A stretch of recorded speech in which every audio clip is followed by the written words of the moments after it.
सो कैसे सॉल्व करेंगे हम इसे? आपको क्या निकालना है? Mass of one atom. You know 12 gram carbon में 6.022 इंटू 10⁻23 एटम्स होते हैं, right? What is the atomic mass of carbon? What is the atomic mass of carbon? Do you know? It is 12 AMU. Okay? 12 AMU, that means mass of one atom in AMU unit. AMU is another unit. But यदि आप इसे ग्राम में निकालना चाहते हैं तो क्या करना होगा आपको? When you represent 12 AMU in gram, you can write 12 gram of carbon. The magnitude is same but unit is different. So what is 12 gram? You can say the 12 gram is the mass of 6.022 into 10⁻23 atoms. It is also known as molar mass of carbon. Molar mass, why? Because mass of 1 mole. That's why it is known as molar mass of carbon. So you can use the concept mass of, अभी आप हमेशा के लिए याद रखिए, हमेशा आपको ऐसा नहीं करना होगा, है ना? आप याद रखेंगे मास ऑफ 6.022 इंटू 10⁻23 एटम्स, चाहे वो कार्बन के लिए हो या किसी और एलिमेंट के लिए हो, will be equal to its atomic mass in grams. Say for example carbon के लिए कितना हो जाएगा ये? It will be 12 gram. तो यदि आपको वन एटम का मास निकालना है तो क्या करेंगे आप? बोलिए 12 डिवाइडेड बाय Na। जो भी एटॉमिक मास आपको दिया गया है तो that means mass of one atom आप यूज कर सकते हैं, mass of one atom will be equals to gram atomic mass, gram atomic mass divided by Avogadro's number Na. This concept, this formula can be used to calculate mass of one atom of any element when you know the atomic mass of that particular element. Okay, so in case of carbon, mass of one atom will be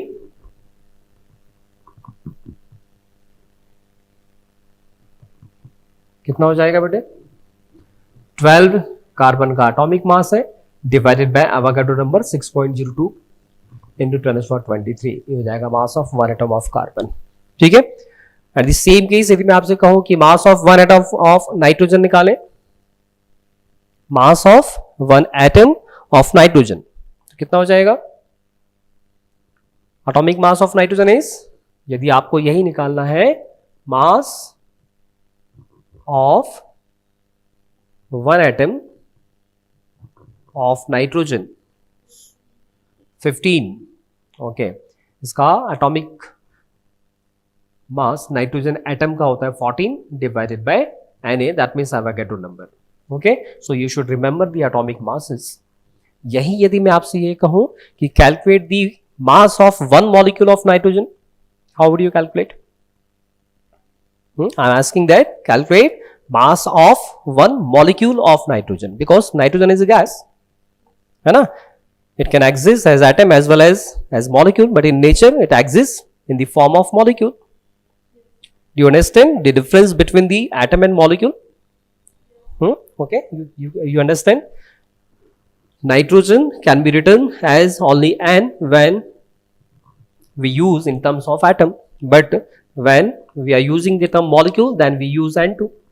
That means the molecular mass of nitrogen is double of its atomic mass.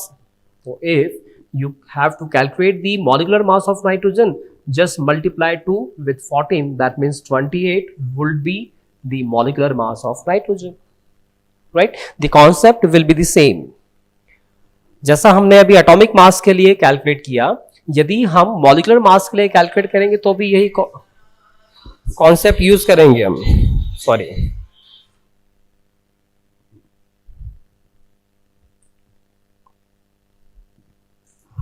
Right? यदि आप ये कहें कि mass of 1 mole molecule of nitrogen के 1 mole molecule का मास कितना होगा। जैसा हमने पहले कॉन्सेप्ट यूज किया था कि mass of 1 mole atoms is equivalent to atomic mass, ठीक वैसे ही हम कहेंगे कि mass of 1 mole molecule of any element will be equal to its molecular mass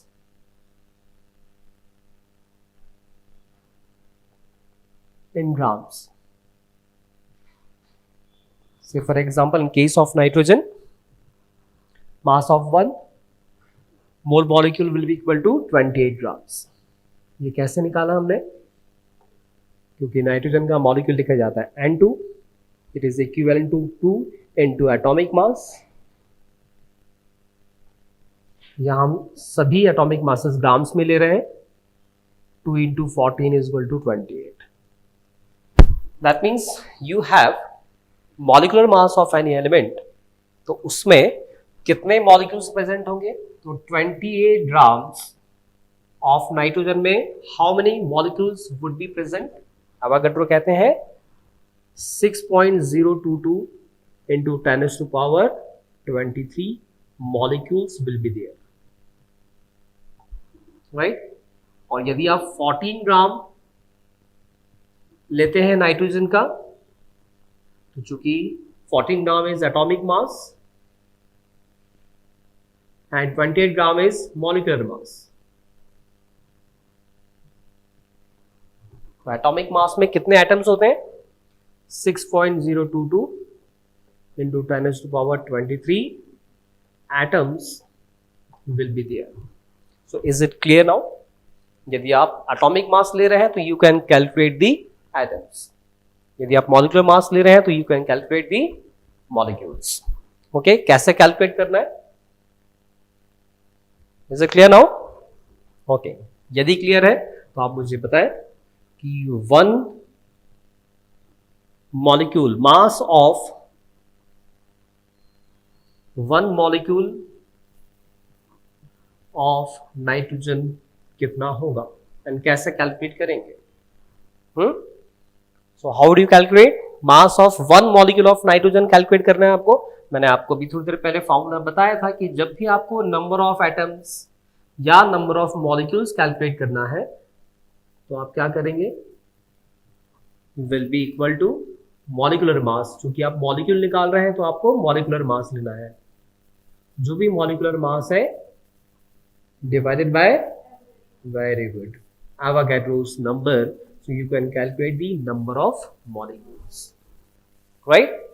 So किसी सैंपल में भी कैलकुलेट कर सकते हैं। एक छोटा सा एग्जांपल लेते हैं। You have given the sample of nitrogen of 280 grams. आपके पास 280 ग्राम्स नाइट्रोजन है और पूछा क्या है क्वेश्चन में? Calculate the number of molecules present in 280 grams of nitrogen, of a sample of nitrogen, right? So कैसे सॉल्व करना चाहिए ऐसे क्वेश्चंस को? First you have to write the given things for you. Initially जब आप question solve कर रहे हैं तो गिवन थिंग्स लिखें। हाँ, आप स्पीड जरूर बढ़ाएं क्योंकि स्पीड बहुत ज्यादा इंपॉर्टेंट है, स्पेशली नीट में, जेडब्ल्यू में स्पीड इंपॉर्टेंट होती है। ये इंपॉर्टेंट नहीं है कि आप क्वेश्चन सॉल्व करते हैं, इंपॉर्टेंट इज दैट कि कितने कम समय में क्वेश्चन सॉल्व करते हैं। सो गिवन क्या है बेटा? What is given? Given is that the nitrogen present, जो मास दिया गया है नाइट्रोजन का, मैं इसे W से रिप्रेजेंट कर सकता हूं कि given mass of nitrogen W is 280 gram. ठीक है, कॉन्सेप्ट इज क्लियर। मुझे क्या निकालना है? Number of molecules present in 280 grams. आपके पास फॉर्मूला है, क्या है formula? Number of molecules is equal to, बोले, very good, you can write molecular mass, जो भी इसका मॉलिक्यूलर मास होगा, right, divided by Avogadro number, है ना? ये कब निकाला था आपने? जब आपको वन मॉलिक्यूल का मास निकालना हो। क्या निकालना हो? यहां हमें वन मॉलिक्यूल का मास निकालना है। क्या निकालना है हमें? Number of molecules in given mass निकालना है। तो ये कॉन्सेप्ट थोड़ी यूज करेंगे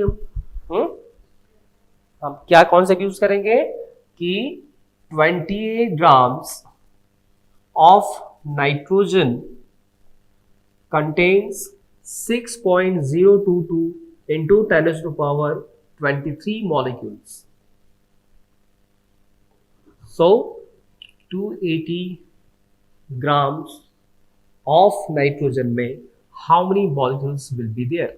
So formula आपके पास आ जाएगा अभी, number of molecules will be equals to, what is this? This is Avogadro number, that means Na, right? What is this? Given mass multiplied by W, that means given mass. You can write the formulas if you don't know. Na, that means Avogadro's number, W, that means given mass, and divided by 28, that means molecular mass.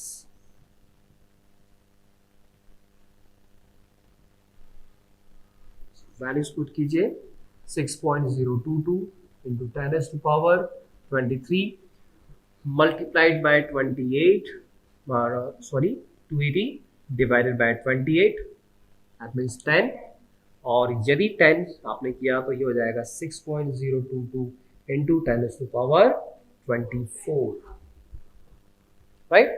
So this is the formula to calculate the number of molecules in a given sample of any element. You should remember the molecular mass and given mass तो दिया गया होगा, and Avogadro's number आपको पता है कि क्या है Avogadro's number, right? इस तरह के छोटे छोटे क्वेश्चंस हम सॉल्व कर सकते हैं। मॉलिक्यूलर मोल की कॉन्सेप्ट पर बेस्ड ये क्वेश्चंस होते हैं।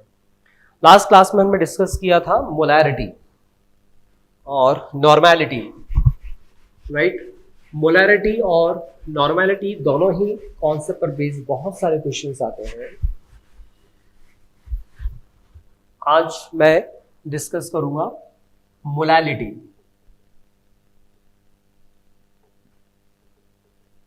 What is molality? Molality is the number of moles of solute present in 1 kilogram of solvent, right? और इसका फॉर्मूला क्या लिखा जाता है? It is represented by small m। Molality formula क्या लिखा जाता है? It is WB, that means given mass of solute divided by molar mass of solute into 1000, because हम ml में ले रहे हैं, और क्योंकि मास ले लिया जाता है मास ऑफ सॉल्वेंट, तो it can be written as WA। इसे मैं ब्रीफ कर सकता हूं। What is WB? WB is given mass of solute. ज्यादातर राइटर्स सॉल्यूट को B से रिप्रेजेंट करते हैं और W मास के लिए यूज किया जाता है, that's why I have written is WB। WA is given mass of solvent, and MB, what is MB? It is molecular mass or molar mass of solute. Molar mass of solute. एक बहुत ही important question पूछा जाता है molality से related, क्योंकि जो concentration terminology जिन पर question पूछा जाता है, बेसिकली टेम्परेचर का क्या इफेक्ट पड़ता है कंसंट्रेशन पर, यह क्वेश्चन पूछा जाता है। What is the effect of temperature on concentration? तो एक छोटा सा एग्जांपल लेके चलते हैं कि आपके पास शुगर सॉल्यूशन है, शरबत हम जनरली घर में गर्मी में पीते हैं, तो आपने लाइम वाटर बनाया विद शुगर, इसमें शुगर भी है एंड ये सॉल्यूशन बन गया।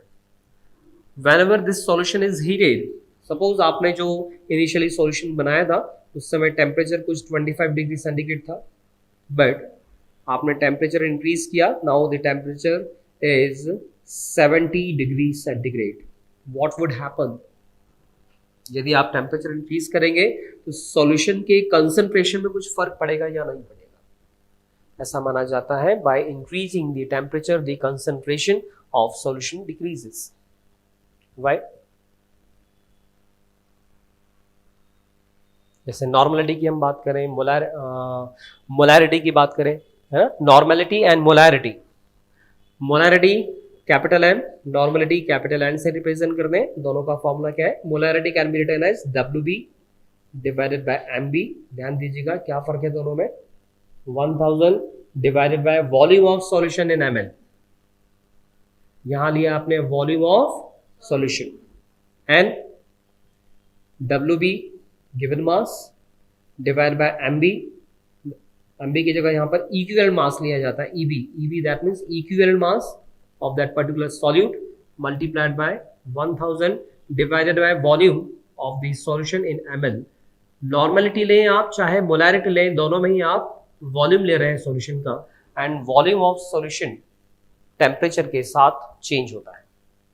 When you increase the temperature volume increases, if you decrease the temperature volume decreases, right? So volume के साथ वेरिएशन मिलता है, टेम्परेचर के साथ वेरिएशन मिलता है वॉल्यूम में, दैट्स वाई क्वांटिटी या magnitude of molarity and normality, इन दोनों में चेंजेस हमें देखने के लिए मिलते हैं। लेकिन आप मोलैरिटी में क्या यूज कर रहे हैं बेटे? You are using WA that means mass of solvent, और कभी भी मास पर टेम्परेचर का इफेक्ट नहीं आता है। हैव यू एवर सीन कि आप 1 किलोग्राम शुगर लाए थे ठंड के दिनों में, जिस समय टेम्परेचर 5 डिग्री सेंटीग्रेड था, और गर्मी के दिन आ गए जब टेम्परेचर 48 डिग्री सेंटीग्रेड हो गया, तो शुगर की क्वांटिटी कितनी बढ़ जाएगी? उतनी ही रहेगी। यदि ऐसा होता तो लोग घर में फैक्ट्रीज डालते हैं ना, ठंड के दिनों में सामान खरीद के लाते और गर्मी के दिनों में बेचा करते, क्योंकि टेम्परेचर इंक्रीज होने पर मास इंक्रीज हो जाता, बट मास पर टेम्परेचर का इफेक्ट नहीं होता है। सो जो क्वेश्चन पूछा जाता है कि कंसंट्रेशन की ऐसी कौन सी टर्मिनोलॉजी है जिस पर टेम्परेचर का इफेक्ट नहीं आएगा, you should remember that is molality. That is molality. Molality is the term of concentration which is unaffected by temperature। कई बार नीट में और JEE में ये क्वेश्चन पूछा गया है। Okay, so this is the molality. इस पर बेस बहुत सारे न्यूमेरिकल्स पूछे जाते हैं, हम करेंगे इन न्यूमेरिकल्स को, कुछ एग्जांपल सॉल्व करेंगे। आज मैं एक टर्म और डिस्कस करूंगा आपके साथ में, मास परसेंटेज। मास परसेंटेज कैसे कैलकुलेट करते हैं? Mass percentage, it is the amount of solute present in grams in 100 grams of solution, right? So what is mass percentage? Mass present of solute, इसमें grams में, पर 100 grams of solution. तो mass of solution multiplied by 100, this is the formula for mass percentage of any solute. Okay, आप इसे symbolic form में भी लिख सकते हैं। मास प्रेजेंट ऑफ सॉल्यूट, कितना सॉल्यूट प्रेजेंट है? सॉल्यूट के मास को WB से रिप्रेजेंट किया जाता है, and mass of solution, solution को जनरली AB लिखा जाता है, B यूज किया जाता है सॉल्यूट के लिए, A यूज किया जाता है सॉल्वेंट के लिए, एंड AB यूज किया जाता है for solution. So you can right WAB here multiplied by 100। sometimes symbolic form में फॉर्मूले जल्दी याद हो जाते हैं, तो हम ऐसा भी याद कर सकते हैं, कॉन्सेप्ट बेस पर भी हम काम कर सकते हैं। ठीक है, यदि आपको मास परसेंटेज निकालना है, छोटा सा एग्जांपल लेके चलेंगे हम मास परसेंटेज निकालने का।